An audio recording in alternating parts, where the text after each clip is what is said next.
성자 성령 함께 부르겠습니다. 2장입니다. 찬양 성부 성자 성령 성삼위일체께 영원 무궁하게까지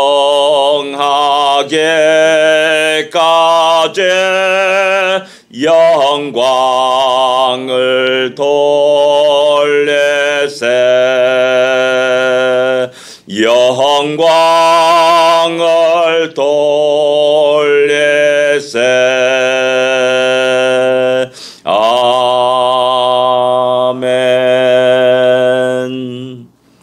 영원 무궁하기까지 영광을 돌리세 영광을 돌리세 라면서 우리 첫 시간을 수합해 드립니다. 우리가 하나님의 놀라운 은혜가 넘치는 그런 복된 하루가 되기를 원합니다. 290장입니다. 우리는 주님을 늘 배반하나. 290장입니다. 우리는 주님을 늘 배반하나 내 주의 주여 전에 날 보로사 그 참되신 사랑을 베푸시나니 내 형제여 주님을 곧 따르라. 전널의 예배네 전널의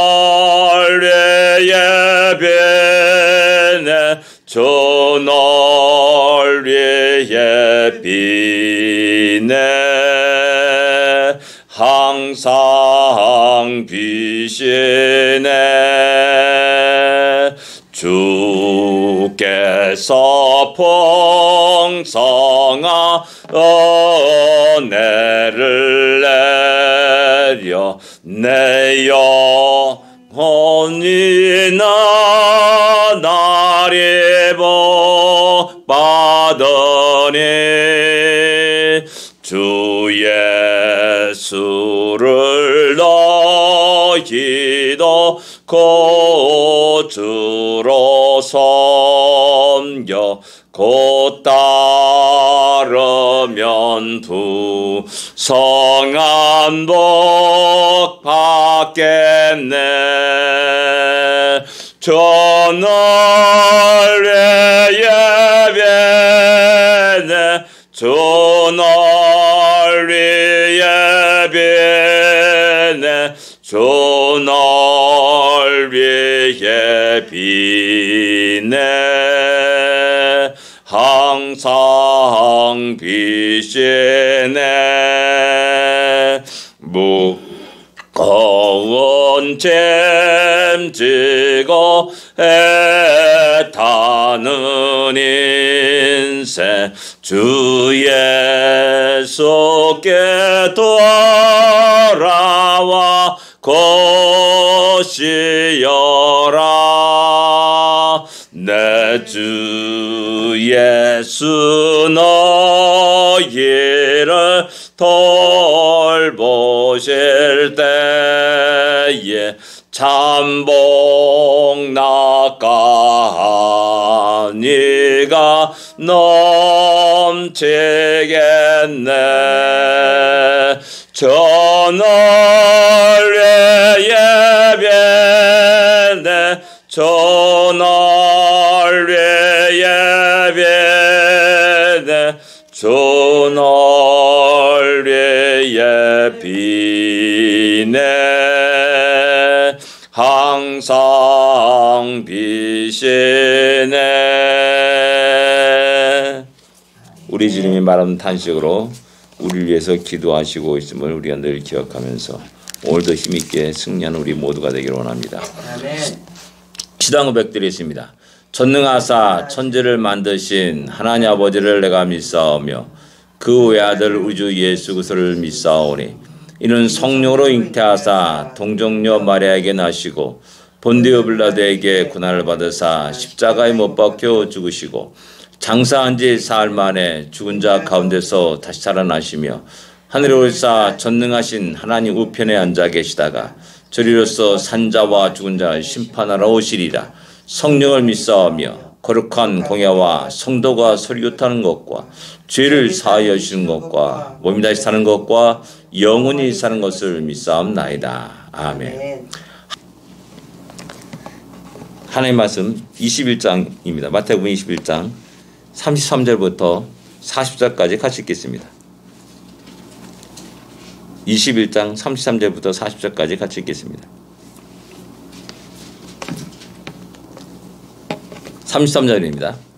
다른 한 비유를 들으라. 한 집 주인이 포도원을 만들어 산울타리로 두르고 거기에 집자는 틀을 만들고 망대를 짓고 농부들에게 새로 주고 타국에 갔더니 열매 거둘 때가 가까움에 그 열매를 받으려고 자기 종들을 농부들에게 보내니 농부들이 종들을 잡아 하나는 심히 때리고 하나는 죽이고 하나는 돌로 쳤거늘 다른 종들을 처음보다 많이 보내니 그들에게도 그렇게 하였는지라. 후에 자기 아들을 보내며 이르되 그들이 내 아들은 존대하리라 하였더니 농부들이 그 아들을 보고 서로 말하되 이는 상속자니 자 죽이고 그의 유산을 차지하자 하고 이에 잡아 포도원 밖에 내쫓아 죽였느니라. 그러면 그 포도원이 주인이 올 때 그 농부들이 어떻게 하겠느냐. 아멘. 예. 포도원에 대한 비유를 우리 주님이 말씀합니다. 한 주인이 포도원을 만들어서 산울타를 두르고 집자는 틀을 만들고 망대를 짓고 이제 완벽하게 그 모든 것을 다 마련했고 그리고 농부들에게 세를 주었습니다. 그리고 농부들은 열심히 땀을 흘려 일을 했고 열매를 거뒀습니다. 그리고 주인은 그 열매를 거두려고 종들을 보냅니다. 그래서 농부들은 내가 수고한 건데 내가 땀을 흘리한 건데 어떻게 줄 수가 있느냐 이 착각하는 거죠. 그래서 잡아 때리고 어떤 종은 또 죽이기까지 하였다라고 이렇게 말씀합니다. 또 다시 보냅니다. 더 많은 종들을 보냅니다. 그리고 또 그렇게 처음처럼 그렇게 때리고 죽이고 돌로 쳤다라고 말씀하고 있고 마지막에 자기 아들을 보냅니다. 그랬더니 야, 이 아들은 상속자가 아니냐. 죽이면 그 땅이 우리 것이 될 거다. 라고 생각해서 그 아들을 포도원 밖에 죽였다라고 이렇게 이야기합니다. 우리는 다 이 이야기가 신앙생활하면서 너무나 많이 들었던 얘기이기 때문에 감흥이 없습니다. 근데 가만히 생각해보면 이런 농부들이 있는가? 이런 잔인한 농부들이 있는가? 또 이런 강도 짓하는 농부들이 있는가? 분노가 일어나지 않을 수 없는 겁니다. 실제 우리 생활 속에 한번 그런 일이 있다 봐요. 내 건물이 있어요. 세를 줬어요. 근데 세를 준 그 사람들이 내 건물이랑 딱 하면서 행세하고 말이야. 막 그렇게 그런 거죠. 그러면 화 안 나겠습니까? 다음부터 화 나지 않습니까? 아니 이런 잔인한 농부들이 어디 있는가? 이런 사기꾼 같은 농부들이 어디 있는가?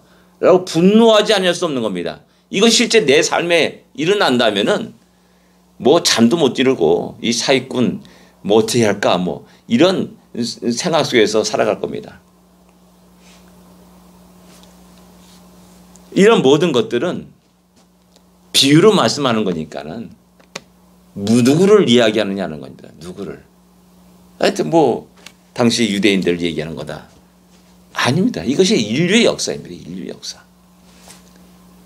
끝없이 하나님을 거역하고 하나님을 배반하고 하나님을 대적하고 하나님 영광을 가로채고 내가 그 하나님 자리에 앉아가지고 신인 양 행세하는 우리 인류의 역사였다는 사실을 우리에게 이야기해주고 있는 겁니다.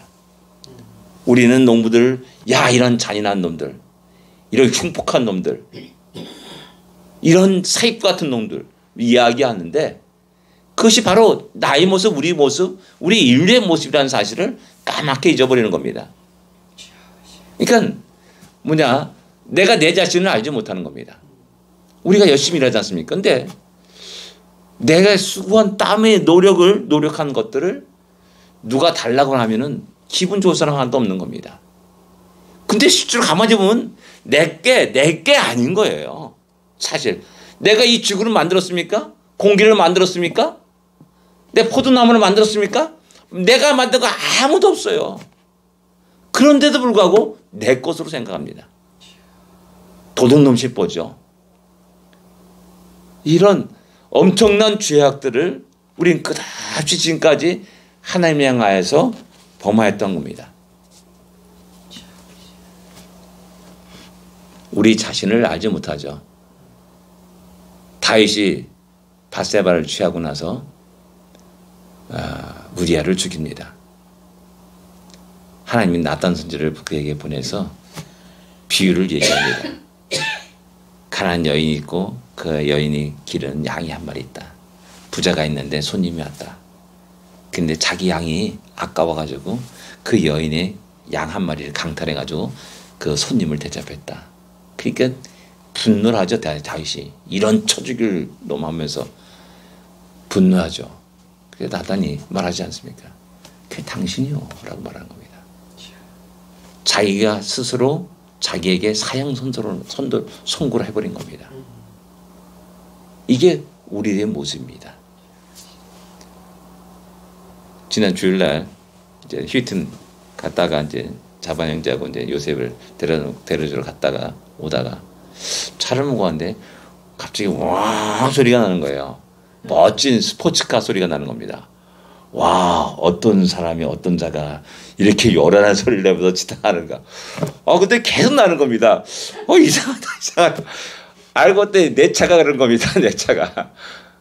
예, 머플러가 이게 빵꾸 나가지고, 예, 그렇게 된 겁니다. 그래서, 이게 참, 우리의 모습이구나. 나의 모습이구나. 내가 내 자신을 알지 못하는구나. 그리고 쉽게 내가 다른 사람을 정죄하고 심판하는 그런 죄악 속에 빠졌구나라는 사실을 또 새롭게 알게 되는 겁니다. 이만한 사기꾼이었습니까?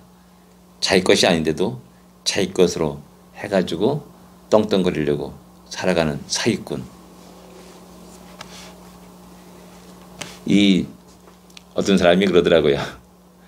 자기가 감옥에 가면서 교화 작업을 하는데 또 이제 그들이 과거에 행했던 범죄들을 보면서 도저히 불가능한 사람들이 있대요. 이 사람은 만나지도 않고 이해하지도 않는데 그 사람이 누구냐? 사기꾼이라는 겁니다. 사기꾼. 뇌가 다르대요. 뇌가. 전혀 죄의식이나 그런 것이 없대요. 그리고 그 사기꾼들끼리는 참 무정도 있어가지고 재밌게 얘기하고 참 그렇다는 거예요. 그래서 사기꾼한테는 도저히 감당이 안 돼가지고 만나지도 않고 그래서 자기는 포기했다 그런 얘기를 하더라고요. 근데 이제 또 살인자라든지 강도 자기가 행한 일을 안다는 거예요. 그리고 이렇게 하면 안 되는데 그것도 안다는 거예요. 그런 사람들에게는 그 교화가 가능하다는 겁니다. 여기 있는 사기꾼들, 이 사기꾼들 아닙니까? 내게 아무것도 없는데 내 것인 양 살아가면서 그냥 이상하게 살아가는 이상한 뇌를 가지고 살아가는 겁니다. 하나님 볼 때는 이상한 뇌를 갖고 살아가는 사람들입니다. 그럼에도 불구하고 우리 하나님은 자기 아들을 내어주기까지 사랑하셨다라는 사실을 성경은 우리에게 이야기해 주고 있습니다. 한 번이나 두 번이나 끝없이 종들을 보내셨다는 사실을 성경은 우리에게 말씀하고 있는 겁니다. 그리고 이어서 건축자의 버린 돌이 모퉁이 머리돌이 되었다라고 말씀합니다. 너희가 너희 곁에 차가운 메시아를 버렸느냐? 모르고 버린 겁니다. 무시했습니다. 흠모할 만한 아무것도 없기에 소홀히 다뤘습니다. 그러나 알고 봤더니 그분이 자기들이 그렇게 기다렸던 메시아였음을 발견하게 되고 알게 되는 겁니다. 얼마나 큰 죄를 졌습니까? 뭐 혹자는 유대인들에게도 구원이 있다라고 망발하는 사람이 있습니다. 아닙니다. 자기의 메시아를 쳐 죽인 사람이고 지금도 여전히 그 메시아를 인정하지 않고 영접하지 않는 사람들입니다. 가장 큰 하나님의 뜻과 계획을 거부한 사람들입니다. 우리는 감사하게도 그렇게 거부하며 살아왔지만은 마지막 때 하나님의 은혜 속에서 주님을 알게 되었고 주님을 섬기게 되었고 주님께 영광을 돌리고 살아가는 존재들입니다. 이 놀라운 은혜를 입은 자로서 다시 한번 우리가 기쁨과 감 속에 살아갈 것이고 우리 삶 속에 어려운 조그만 어려움이 있다 해서 불평과 원망을 하며 사는 그런 어리석음을 범하지 말아야 될 줄 압니다. 오늘도 기쁨과 감사가 넘치는 복된 하루가 되기를 기도합니다. 기도하겠습니다. 하나님 아버지 은혜를 감사합니다. 우리가 우리 자신들을 보지 못하고 알지 못하고 함부로 교만하여서 아버지 내가 주인이냐 내가 왕이냐 착각하며 살아갈 때가 많았음을 고백합니다. 우리의 교만함을 제하여 주시옵소서. 다시 눈을 들어 주님을 바라보니 주님 앞에 엎드리오니 또 주님에게 영광을 돌리기를 원하오니 다시 한번 우리를 사용하여 주시옵시고 우리를 통하여서 주님의 영광이 드러날 수 있도록 은혜 내려오시기만 간절히 바라고나옵나이다. 오늘도 주님의 은혜 속에서 힘찬 하루의 첫 발짝을 내딛습니다. 이 하루를 복되게 하여 주옵소서. 기쁨과 감사가 넘치는 하루가 되게 하여 주옵소서. 예수님으로 간절히 기도드립니다. 아멘. 하늘에 계신 우리 아버지여 이름이 거룩히 여김을 받으시오며 나라의 마옵시며 뜻이 하늘에서 이루어진 것 같이 땅에서도 이루어지리이다. 오늘날 우리에게 일용할 양식을 주옵시고 우리가 우리에게 죄진 자를 사하여 준 것 같이 우리 죄를 사하여 주옵시고 우리를 시험에 들지 말게 하옵시며 다만 악에서 구하옵소서. 되게 나라와 권세와 영광이 아버지께 영원히 쌓옵나이다. 아멘. 승리하십시오. 복된 하루가 되십시오.